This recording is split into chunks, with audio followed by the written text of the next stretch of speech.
এমনিতেই আমরা কিন্তু একটা ঝুঁকির মধ্যে রয়েছি। এখানে আওয়ামী লীগ যে জড়িত সেটা নতুন করে আসলে বলার কিছু নয়। তারা রীতিমতো ঘোষণা দিয়েই কিন্তু শেখ হাসিনা তার বিভিন্ন অডিও বার্তা ফাঁস হয়েছে, সে সরাসরি হত্যার নির্দেশ দিচ্ছে এবং তাদের বিভিন্ন গ্রুপের কনভারসেশন ফাঁস হয়েছে যে তারা বিশেষায়িত প্রশিক্ষিত ইউনিট 11 তারিখ থেকে নামাচ্ছে ঢাকা শহরে। তো এখন এই অবস্থায় যে নোংরা রাজনীতির চর্চা জামাতে ইসলামীর কতিপয় নেতাকর্মী করেছে, সেটাকে আমি গভীরভাবে এটা প্রত্যাখ্যান করছি এবং জামাতে ইসলামী নেতৃবৃন্দকে বলবো আপনাদের নেতাকর্মীদের সংযত রাখার দায়িত্ব আপনাদের। তাই আপনারা এখন দেশের সংকট অনুধাবন করে আপনাদের নেতাকর্মীদের সংযত করবেন।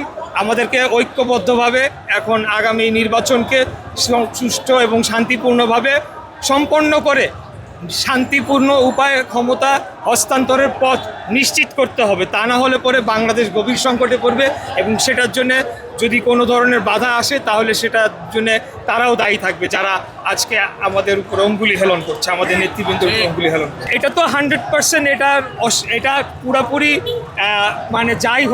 যাই হতে যাচ্ছে সেটা সম্পূর্ণভাবে একটা শান্তিপূর্ণ নির্বাচনকে বানচাল করার জন্যই হতে যাচ্ছে। সেটা জন্য কারা বেনিফিশিয়ারি সেটা আপনারাই চিন্তা করে নেন। অবশ্যই আওয়ামী লীগ তো চাবে না এই নির্বাচন হোক, তাদেরকে বাদ দিয়ে যে নির্বাচন হচ্ছে এটা তারা চাবে না, সেটা তারা প্রকাশ্যেই বলেছে এবং এই নির্বাচনকে ঘিরে তারা একাধিক প্রার্থীকে টার্গেট করেছে, টার্গেট কিলিংয়ের চেষ্টা তারা করবে। টানা তৃতীয়বার অর্জন করেছে দেশের সেরা সুপার ব্র্যান্ড স্বীকৃতি বসুন্ধরা টিস্যু। এর বাইরে আর কারা লাভবান হতে পারে নির্বাচন না হলে সেটা আপনারাই চিন্তা করে নেন। তবে আমি মনে করি এসব করে লাভ হবে না। দীর্ঘ 17 বছর আমরা আন্দোলন সংগ্রাম লড়াই করেছি, আমরা ক্ষমতার জন্য লড়াই করি নাই, জনগণের ভোটের অধিকার প্রতিষ্ঠার জন্য লড়াই করেছি। তাই আমাদের নেতা দেশনায়ক জনাব তারেক রহমান যে আহ্বানটি জানিয়েছেন যে আমরা সরকারকে সহযোগিতা করতে চাই এবং বাংলাদেশ জাতীয়তাবাদী দল বিএনপি একটা দায়িত্বশীল এবং সর্ববৃহৎ রাজনৈতিক সংগঠন হিসেবে আমাদের উপরেই সবচেয়ে বেশি দায়িত্ব এসে বর্তায় যে আগামী নির্বাচনটা আমরা সুষ্ঠু সঠিকভাবে সম্পন্ন করার জন্য সম্পূর্ণভাবে সহযোগিতা করি এবং সেটার জন্য অন্যান্য রাজনৈতিক দলকেও তাদেরকেও সহযোগিতার হাত বাড়িয়ে এগিয়ে আসতে হবে এবং আমরা সেই আহ্বানটাই জানাচ্ছি। তারা যাতে পরিবেশটাকে ঘোলাটে করে এখানে ঘোলা পানিতে মাছ শিকারের চেষ্টা না করে এবং এখানে কোনোভাবেই যাতে রাজনৈতিক পরিবেশটাকে নোংরা না করে সেই আহ্বান জানাচ্ছি। আমি বলবো যে আমরা শঙ্কিত নাই, আমরা কোনোভাবেই ভীত নই। তবে এই যে নিরাপত্তা নিশ্চিতের বিষয়টি সম্পূর্ণরূপে সরকারের উপর নির্ভর করছে।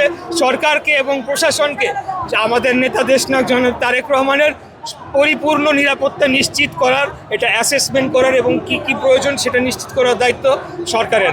আমরা এটাও মনে করি গতকালকে যে শরীফ ওসমান হাদির উপরে যে হামলা ঘটনাটি ঘটেছে সেটার জন্য সরকার সম্পূর্ণরূপে ব্যর্থ।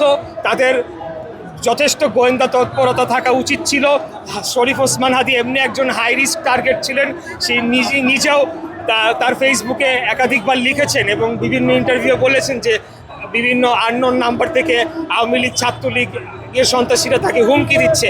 এটা জানার পরেও সরকারের সংস্থাগুলো কার্যকর পদক্ষেপ নেয় নাই বিধায় কিন্তু এই ঘটনাটি ঘটেছে।